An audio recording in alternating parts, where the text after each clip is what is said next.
Everybody knows John Wayne Gacy, Ted Bundy, Jeffrey Dahmer. But what about the other guys? The lesser known, that are just as evil. Come along and explore them and learn some hard lessons with me, Brett, and my co-host and beautiful wife, Deanna. Each week, we will be exploring the dark minds of these people, also paranormal, conspiracy theory, and some cryptids. We hope you have as much fun with this as we do.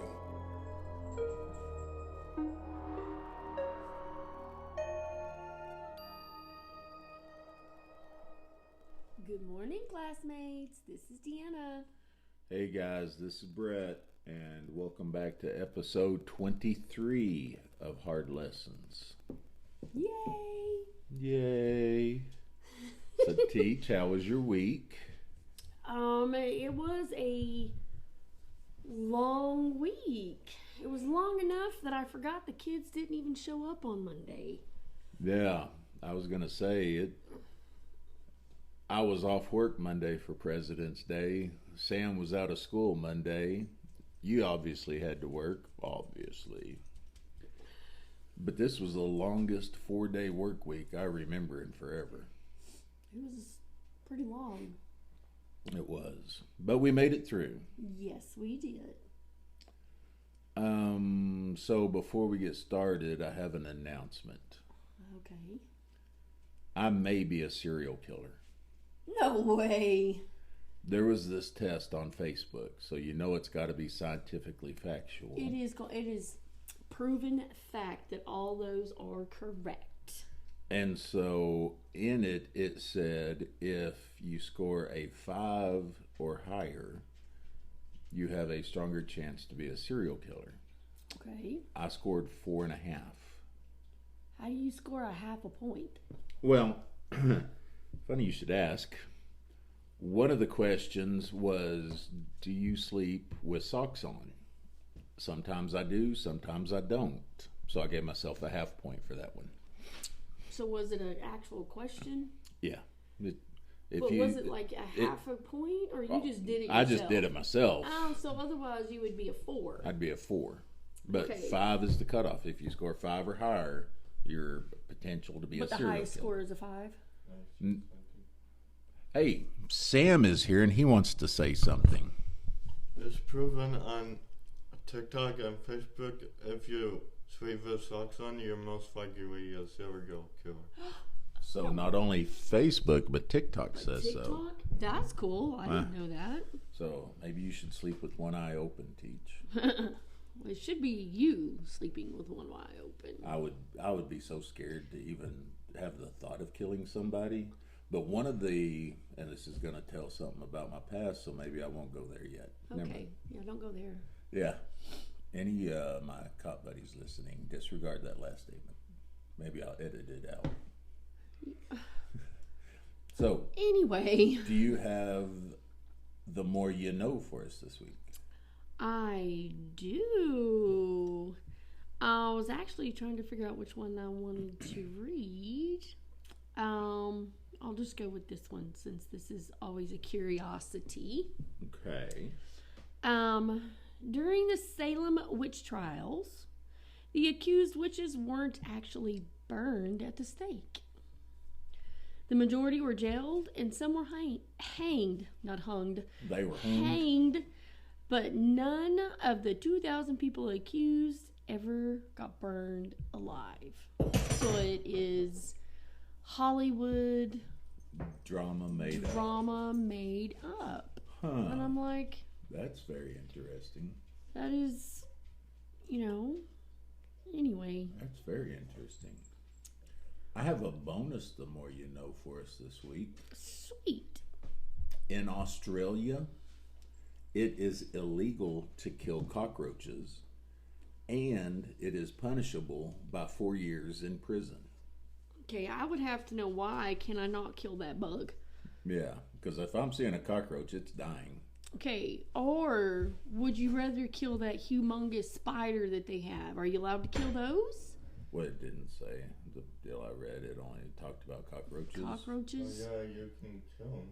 You can. Only if you have a bigger thing than Then it? Well, Here comes my car.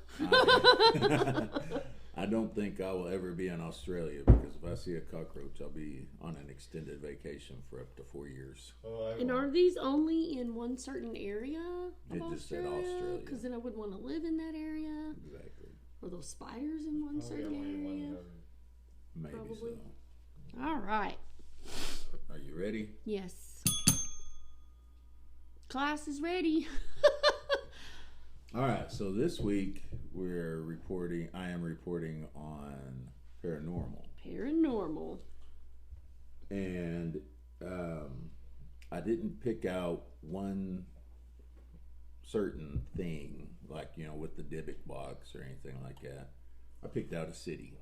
Okay. It's one of the oldest cities in the United States, and it's a place that I have been wanting to visit for several years. And I'm reporting on 4 different locations inside this city. So today we will be going to Charleston, South Carolina. Ooh. I hear it's pretty. I hear it is. Very hot in the summertime, so, maybe spring or fall trip. Yes. But if you'll remember back to the great Amherst mystery, that house up in Canada that I reported on, where the young lady had gone out on the date with the guy and it ended badly. Mm-hmm. And so I started with a poll that I found on people in Canada believing in the paranormal. And I said, when I report on something in the United States, I'll look for a poll for it. I found one. So this survey came from 2021. 36% of the people responding to the survey say that they do believe in paranormal. In the survey, more women believed in ghosts, while men believed more in UFOs. Okay. So, there's that for you. Well, where was this survey taken? Here in the United States. Doesn't seem like a whole lot people participated. Well, if 36% believed, then 64% didn't. Okay. Yeah. Alrighty. All right. So Charleston, South Yeah. Carolina. That was... It was established in 1670 on the west bank of the Ashley River. Okay. It was originally called Charlestown, Towne, named after King Charles II. Of course. It was set up as a commercial trade center for rice and indigo. Indigo was used for medicinal purposes, strengthen immune systems, and fight off common colds. I wonder if it still does. I don't know. Most believe that Charleston is so haunted because of its long and turbulent history, including wars, slavery, and epidemics. It is the oldest and largest city in South Carolina. So, like I said, I've got 4 different areas that we're going to visit in Charleston. And we're going to start off with possibly the most haunted place in Charleston, the Old City Jail. The Old City Jail. It was built in 1802. What, they didn't need jails before then? They would just take you out and execute you. Really? I have no idea. Oh, okay. I wasn't around. Yeah, I don't know. Okay, so from 1670 to 18 whatevers. 02. 02, they did not need a jail. Mm-mm. Okay.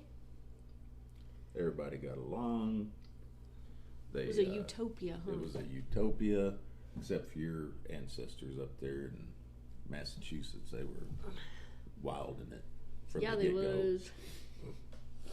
We were curious people. I mean, you got to know, right? Yeah, mouthy. And you Yeah. wonder where I got it. Apple won't fall far from the tree, no matter how old the branches are. Nope, it do not. It is a beautiful building reminiscent of an abandoned castle. Okay. Housed the city's most dangerous people, including pirates, murderers, and the U.S.'s first known female serial killer. No way. Lavinia Fisher. Hmm. So now we're going to Talk about her? step into a little bit of true crime. I'm not going to go deep into her because, this may come back on a podcast episode someday. But we're going to look into Lavinia just a bit. Poor Lavinia. She was misunderstood. First of all, with the name Lavinia, how could you be anything but a serial killer? Hey. That's kind of a nice name. She was born to kill. How do you know? I just say it in words. Okay. You don't really know. You're just talking. I'm just talking. Okay. Last name Fisher. I wonder if she's Is it spelled the same? descendant of Tim. I don't know. Hey, Fish man, you have a serial killer in your background? Anyhow, she, along with her husband John, owned what was called the 6 Mile Wayfarer Inn. So think of a modern day bed and breakfast. Okay. And surprisingly enough, with the name 6 Mile Wayfarer Inn, it was 6 miles from Charleston. And she would invite lonely passengers. So guys that were just traveling by themselves. If they were traveling in a group, they could absolutely stay, but she targeted people traveling alone. Well, yeah. Easier to kill. Exactly. While they would be eating in the Wayfarer's dining room, she'd strike up conversation with them, talk about their jobs, blah, blah, blah. They thought, man, this lady is very friendly. She was trying to decide if they had enough money for her to kill. Oh. There was a method to her madness. There always is. Absolutely. She would end their dining experience with a cup of tea Uh-oh. that was laced.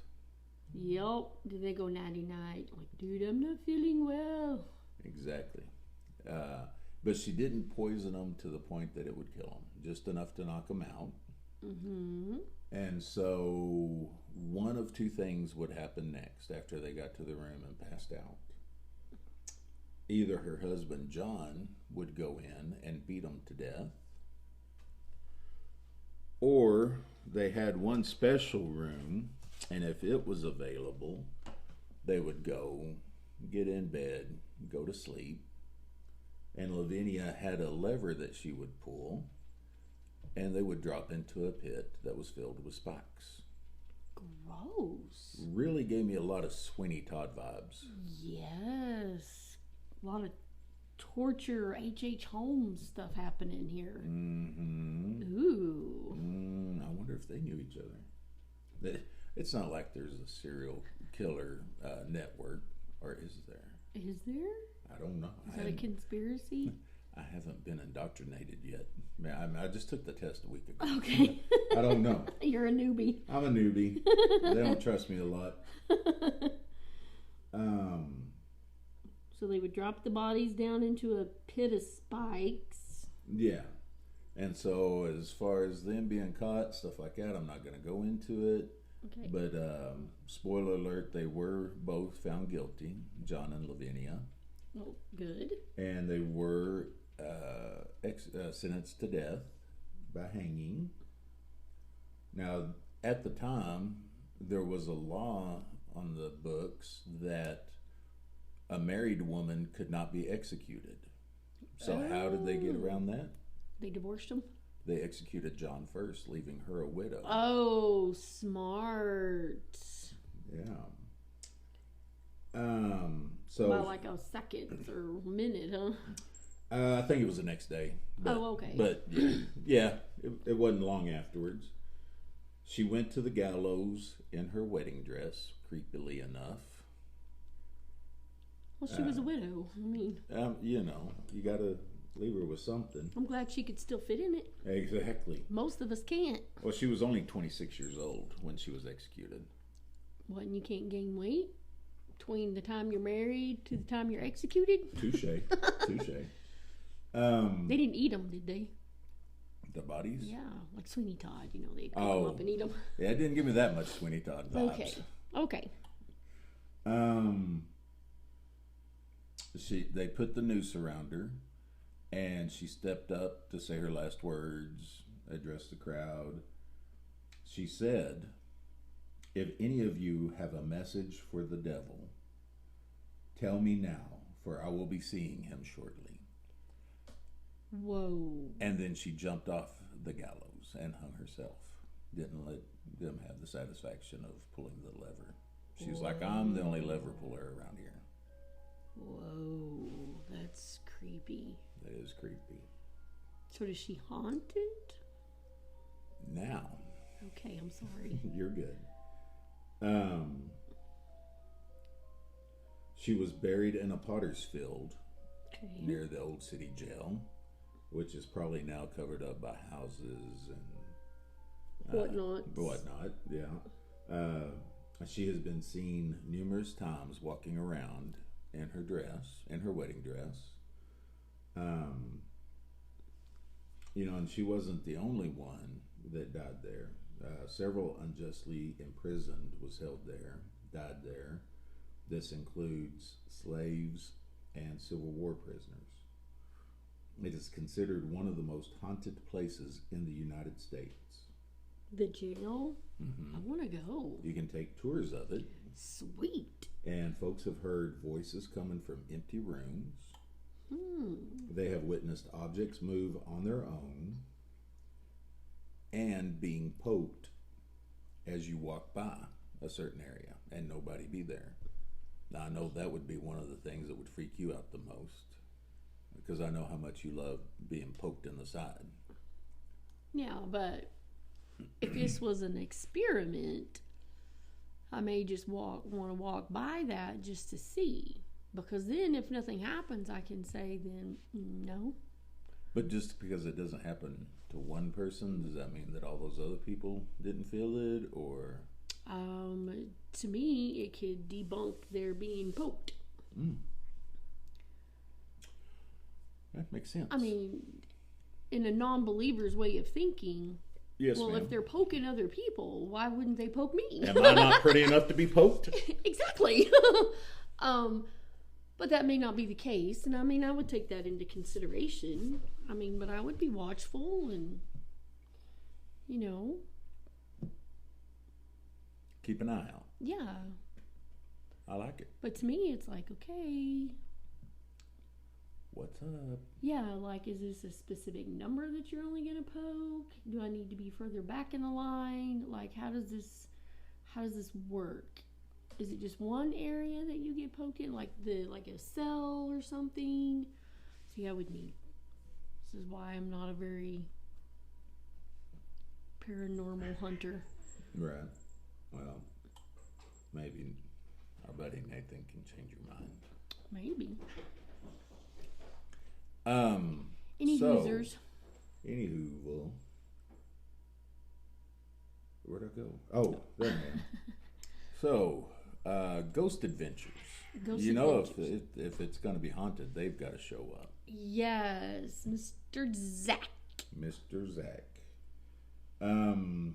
They filmed their season 5 finale, specifically at the old city jail. Ooh. They captured EVP's electronic voice phenomenon that included "Take Their Water Away," "You Make Me Mad," "Let Me Out," I want to go and get off him. And their spirit box voice detector, they captured the devil. So that makes me think maybe Lavinia, since she was going to be going to the devil. Okay. They captured something saying the devil. Okay. And then they captured something saying yeah, as in like question form. Visual sightings. Aaron says that he saw an orb coming up the stairs and turning into a white mist. However, it was not caught on camera. The white mist wasn't. The orb was, the white mist wasn't. Okay.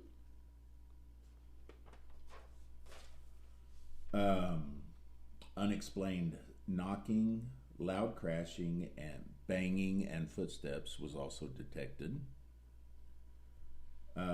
Physical contact, Aaron again, which it always seems to always happen to Aaron. I don't know if he's the most sensitive in the group or what the deal is, but if anything's going to happen, it's going to happen to Aaron.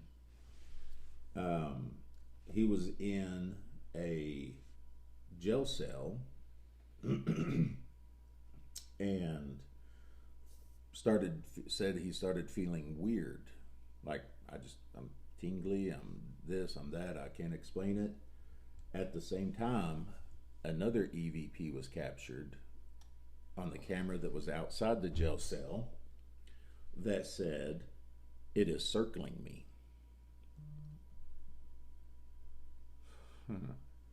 Teach's eyes are like circling around her, looking like I'm just trying to picture this. You're sitting in a cell, you're in there by yourself, and then outside the cell you hear that. Well, no, it was inside the cell. The camera was outside the cell. Oh, I'm sorry. I apologize. No, you're good. The camera was outside the cell, and it picked it up saying that.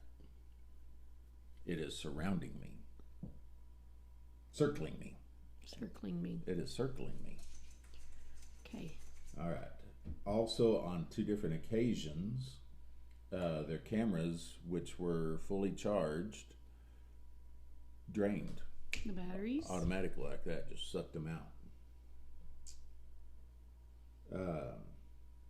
And so that is the Old City Jail. Old City Jail, okay. Now we're going to visit the Unitarian Church Cemetery. Ooh. Those creep me out. Cemeteries? Well, no, church cemeteries. Especially, this one sounds really weird. Okay. But it has a cool twist in it also. Oh, nice. It was built in 1772. And I didn't find a reason why, but a section of it had to be rebuilt in 1854. Okay.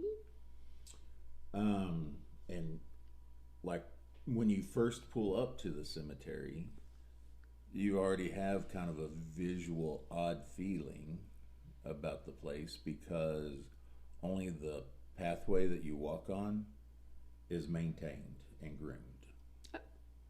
Like where the bodies are buried and all the rest of it,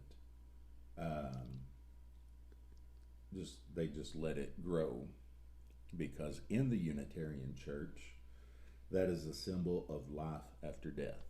Oh, the growth? Mm-hmm. So they just let it continue to grow like weeds. Anything, the grass, yeah. Huh. Now I'm sure if it gets to a certain point, they'll take maybe the weed eaters out and trim it down and stuff, but I saw some pictures of it and it looked creepy. So at night it would definitely look creepy. I imagine. Ooh. Okay. I imagine. One of the ghosts that is said to haunt here is a young lady by the name of Annabelle Lee. She was 14 years old. Isn't there a song or a poem? She was 14 years old and fell in love with an 18-year-old military man that was staying at nearby Fort Moultrie. Okay. Her dad wasn't having any of it, She was 14 years old. Wait a half a year and then you be ready. I mean, you know, at 15 you can marry, but at 14, that's where I put my foot down. And she kept sneaking out to see her military man. He kept sneaking over to see her. So Dad just locked her in her room to where she could not get out. Okay. This, of course, sent Annabelle into a depression. And she got so depressed that she died. Oh, no. At 14. Her dad refused to let the military man come to her funeral, and she is buried in the Unitarian Church cemetery in an unmarked grave, so he could not find her even after death. As a matter of fact, the dad had 5 or 6 graves dug up and reburied just so he would not know where she actually was. Wow. That's a very vindictive man. Yeah. Now, who is this military guy that she fell in love with? Uh-huh. None other than Edgar Allan Poe. Aha. And his poem, Annabelle Lee, like you were saying. I was like, I know this somewhere. Yes, ma'am. Here's a quote from the poem. And neither the angels in heaven above, nor the demons down under the sea, can ever dissever my soul from the soul of the beautiful Annabelle Lee. Oh my God. Those are some haunting words. Yes. Okay, so now I'm wanting to watch Sweeney Todd. I'm wanting to watch Ghost Adventures. And I'm wanting to watch The Raven. That was such a good movie.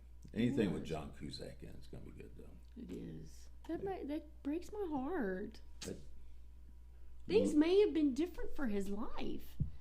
If the dad would have just been A little more accepting. Maybe if he would have just waited a year. I mean, if it's true love, wait a year. Did he even know who this person was? No. I mean, he didn't know him, didn't know his personality. It's like, And I didn't know that he was in the military. Yep. West Point, right? I'm sure. I mean, this talks about him being at Fort Moultrie, which was just outside of Charleston, so. Yeah. Another ghost that is seen at the cemetery is that of Mary Whitridge. Okay, what did poor Mary get into? Her husband, who never was named in the story that I read, became ill with a lung infection, and way back then it was way more serious. You know, yeah. Now you get some antibiotics, a couple of days, you're good again. Okay. Y'all don't listen to me. I don't have a doctor in front of my name, so. No, I mean we have the antibiotics that can fight those things, and back then it was not quite as common. Exactly. So they sent him to Baltimore, Maryland for treatment. Okay. Of course, you know, quickest way to get there is on a boat. So they put him on a boat, they send him off, and unfortunately, before they reached Baltimore, he passed away. Oh my gosh. Aboard the ship. So they go ahead and get him to Baltimore, and the coroner mails a letter back to Mary, but it went unanswered. And so they're like, well, we got to do something with this dead man's body. We can't just leave it here. She's not responding to claim it. So. Now, were they sure that she actually got the letter? How sure were they? We'll get there. Okay, I'm sorry. You're good. So they got to do something with the dead man. So he is now buried in an unmarked grave at a potter's field in Baltimore, Maryland. Why do they have to be unmarked? Well, I don't know. That I mean, how much would it have been to put a name on a piece of wood and stick it to the ground? Stick it in the ground. Exactly. Exactly. Now, why did the letter go unanswered? Yeah. Because Mary died also. Oh gosh. Okay, there's a big, huge reason why it wasn't answered. And it's alleged that she died the same day her husband did. Oh. Just miles apart, of course. So nobody could answer the letter? Apparently not. Hey, this is addressed to Mary. Okay. Yeah, I don't know. So she is buried in the family plot at the Unitarian Church Cemetery. I'm like, why didn't her dad or somebody not take care of? Apparently, they didn't have a lot of family left. Okay. I'm assuming since she was buried next to family in the family plot. Okay. Friends believed that their bond was so strong that she knew something was wrong and died of a broken heart. Okay. Many taking a tour of the cemetery, which, yes, please, have seen the apparition of Mary walking the grounds searching for her husband because That's sad. the plot next to her is still empty. He was buried in Baltimore. That's sad. It is very sad. Poor Mary. Yes. So that is the Unitarian Church Cemetery. We're going to visit another hotel now. The Battery Carriage House Inn. Ooh. That's an ominous name, doesn't it? It does.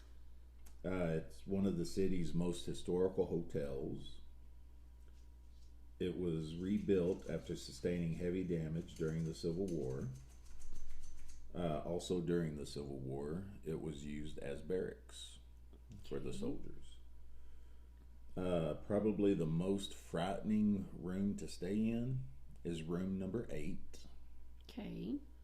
Guests have woke up. Excuse me. Guests have woke up in the middle of the night and reported seeing a headless torso floating just beside their bed. Oh my gosh.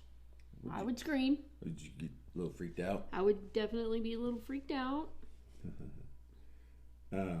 It's believed to be a soldier from the Civil War that died a horrific death. Well, he ain't got no head. Yeah, and just torso, so we don't have little legs or arms either. So I mean, that's terrifying. it sounds to me like he was maybe a prisoner of war and he was tortured.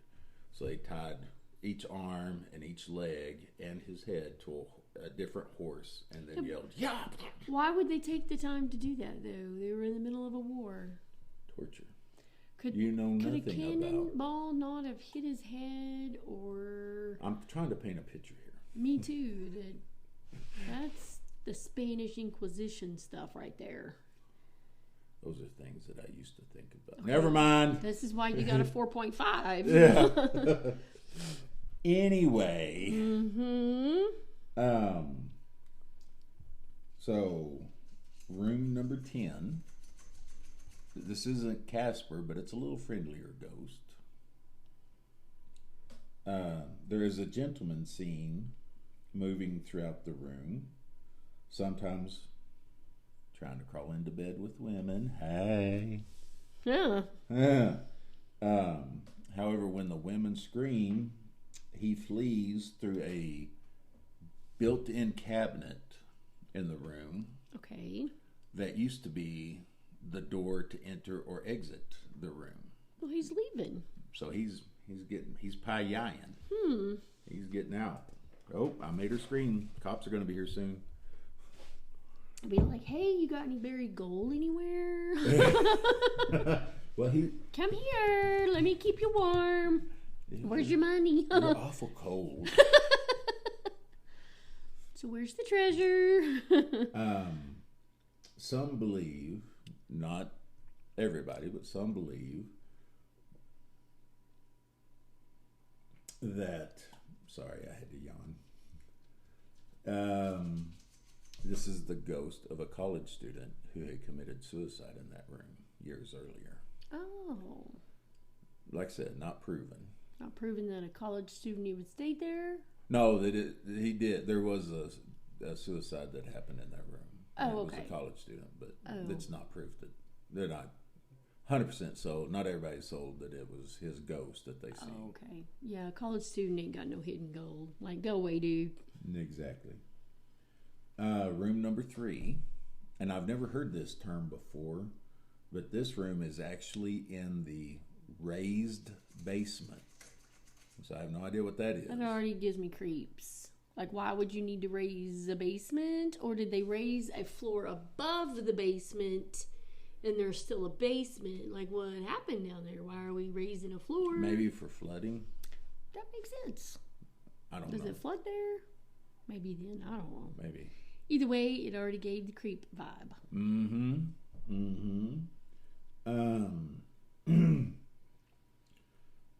Figures of light of different shapes and sizes gather in the sitting room, lingering around the bed as if watching the living. So, creeps. Creepy. Yeah. It's like a triple creep right there. You know how you can just get the sense that somebody's watching you? Mm-hmm. Can you imagine, like, being in your bed, being asleep, you're tired after a long day of touring Charleston, and then you wake up and all these different lights and shapes are floating around you? No, I can't imagine it, but I sure would be able to say, Hiya. yeah, like the biggest skeptic now believes. I would be able to say that. That's and then what I it would take. think, yeah, that's, or, one of the other, seeing the headless person. I'd have to be like, yeah, definitely. That did happen. Nathan, we need to set something up, buddy. Or go to Cimarron. Cimarron, New Mexico. Anywho. Also, a skeptic was staying in the room and wanted to try something. So they set their cell phone before they went to bed at night over on a counter that was across from the bed, and they had turned the cell phone completely off. 3 o'clock in the morning, that cell phone turned itself on and started ringing, but nobody was there. Okay, that doesn't prove anything to me. Phone turning itself on and then going to ring, but yet you pick it up and nobody's there, and it doesn't show any missed calls or even that you had a call. Okay, that doesn't Okay. prove nothing to me. So another guest one night. Was it filmed? Is there any evidence other than this person stating this happened? On the one I just told you about, or the one I'm about to tell you No, about? the one that you just told me about with the phone. It's just the person's. Okay. But it turned them from a non-believer to believer. Now this one, there was actually 2 people staying in the room, and both of them witnessed it, and the next door neighbor heard it. So. Okay, so there's 3 people that can corroborate. Yeah. Okay. In bed, asleep, all of a sudden hear the sound of running water Okay. coming from the bathroom. And of course the guests were thinking, holy crap, the sink's leaking or the bathtub's leaking.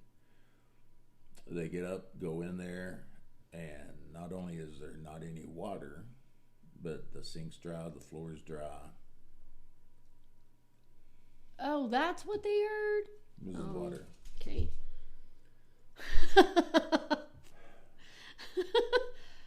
I thought it was like something was going to happen in the bathroom, or there was more evidence of, well, it's not wet in here.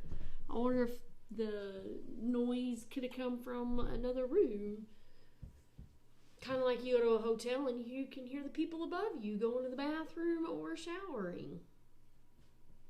Just believe. Next. Next. we're going to visit a restaurant in Charleston. A restaurant that I want to go to until I looked at their prices. And I was like, I could. If we could afford to go to Charleston and do all of this stuff, we better be able to afford to go do this. All right. Well, then we're going to go eat at this restaurant. Okay. It's called Poogan's Porch. Oh, I already like that name. You're going to love it more in a little bit. Okay. I'm not going to start off with the part you love. Okay. So, it is a traditional Southern cuisine restaurant on Queen Street. Okay. It is a Victorian townhouse. Before it was a restaurant, it was occupied as a residence, and it was once the home of sisters Zoe and Elizabeth Saint Amand. Okay. Now, Zoe and Elizabeth were never married, and they lived in this house for over 40 years. Okay. Not only did they never marry, but they weren't very sociable. They just preferred each other's company. They didn't go out too often. They were reclusive. Zoe was a school teacher. I never saw anything what Elizabeth did, so maybe she just stayed home and kept the house clean and food cooked, and I'm not sure. The sisters were very close. They were each other's best friends. And sadly, in 1945, Elizabeth passed away, leaving Zoe behind. Okay. But not for long. 9 years later, in 1954, Zoe passed away.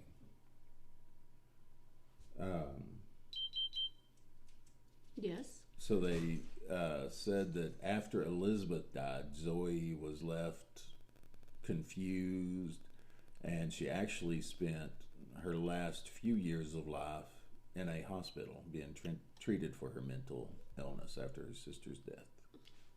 Sad. So since Zoe's passing, people have reported seeing a woman dressed in black walking around the restaurant. She has also been witnessed in the ladies' restroom showing herself in the mirror. So we go there, you need to go use the restroom and just look in the mirror for a lady in black. Okay, well, you know I will. I know you will.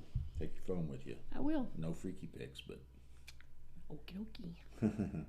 No epics. No. Took me a minute to what you're saying, but then when I finally picked up to it. So it was turned into a restaurant in the 70s. Okay. Opening in 1976. So during the renovation, a stray Wheaton Terrier come walking up one day. Okay. And started hanging out with the new owners during renovation. The new owners obviously took him in and named him Poogan. Okay. His favorite place to hang out was the front porch, watching people walk by, watching the construction going on the restaurant, and he just lived a happy life right there. And so the owners, when they got finished with the remodel and was getting ready to open in 1976, thanked him for his loyalty and friendship and companionship and named the restaurant Poogan's Porch. Oh, I like that. Yeah. However, sadly, Poogan didn't last long. 1979, he passed away of natural causes. Oh. He was ready to retire and pick their place to retire. Mm-hmm. The owners buried their loving dog in the front yard and have a little grave. So when we go there, we're going to be able to see Poogan's final resting spot. Aww. And apparently inside the restaurant, there's like all kind of pictures and things such as that of him all around. Okay. You may not have to just wait for pictures, though. Okay. Ghost Dog has been spotted, still greeting guests on the porch, wandering around the restaurant, and when they don't see him, they hear him with his 4 little legs walking on the wood floor. And he really seems to be drawn to young children. Kids have reported over the years feeling a dog rustle up against their leg while they're sitting at the table eating. So is Poogan wanting to say hi? Is he wanting to get lovins? Or is he just hoping that, hey, these are kids, they're clumsy, they're going to drop some food here in a second? Maybe all 3. It very well could be. Yep. So, that is Charleston, South Carolina. A little bit of it. A little bit of it. There's a whole lot more. We may revisit it someday. Okay. But those were the ones that popped up when I got on the Google machine and typed in haunted places in Charleston. Okay.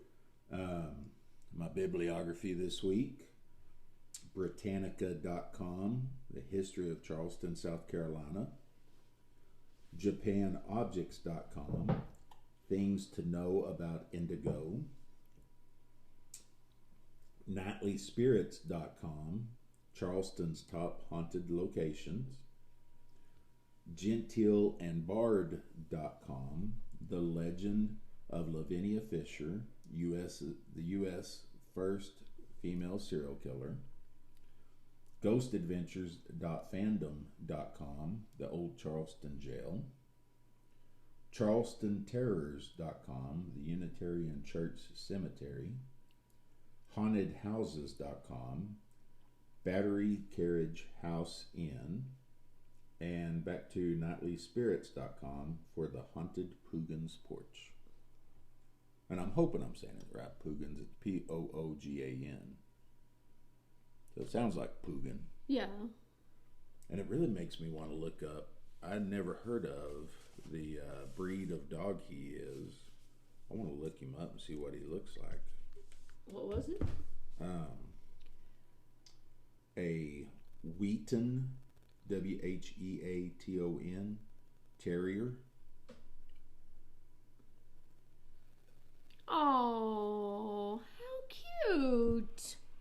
I have seen those. I didn't know that's what they were called. Me neither. I want one. Of course you do. Look how cute they are. They are adorable. That's the Monopoly dog. Yes. No, I think that's a Schnauzer. You sure? No. I don't know. I don't know, but it looks like it. I'll have to get Monopoly out and play it while we watch Sweeney Todd. No, don't think so. Ghost Adventures? I'm not playing Monopoly. Oh. What about Pampopoly? No. That was fun. Okay. All right, Teach, so what's my grade for this week? Although it was interesting. I still didn't make you a believer. Not a believer. More curious than anything. So I'd have to give you a B. Hey, I'll take it. Yeah, it's not a C of like you totally bombed this one. Exactly. I put in a lot of work. You did. Did you hear that bibliography? I heard that. Especially the one with the indigo. And I'm like, you didn't barely even talk about that. Well, no, but I used it as a reference, so. As what? Did you get any information from that site? About what it was used for. What was it used for? Medicinal purposes, strengthen your immune system, fight off colds. So I thought it was used for a color. Well, it could be used as a dye also, but. Well, you didn't say that. Anyway. Sorry. No, that's why good. I was confused. I was like, I thought it was for colors. Awesome. I chose Host Choice.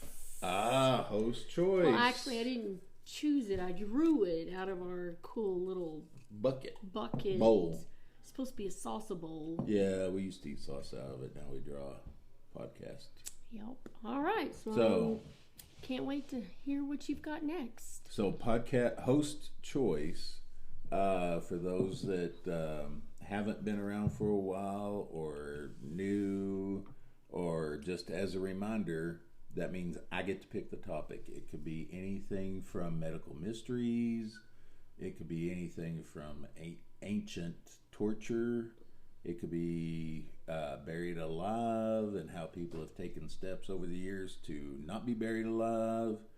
So pretty much Time travel. The world is your oyster, and you could choose whatever you want. And I have something picked out already. Awesome. So. Seems kind of you're already prepared for this. Was that a coincidence? It was pure. I've got stories ready for anything that we have. Oh, okay. Yeah, Alrighty. I'm just got to get them from here to the mouth to the microphone to the people's ears. Oh, okay. Alrighty. You ready? Yep. Y'all have a great week, classmates. Bye. Class is dismissed.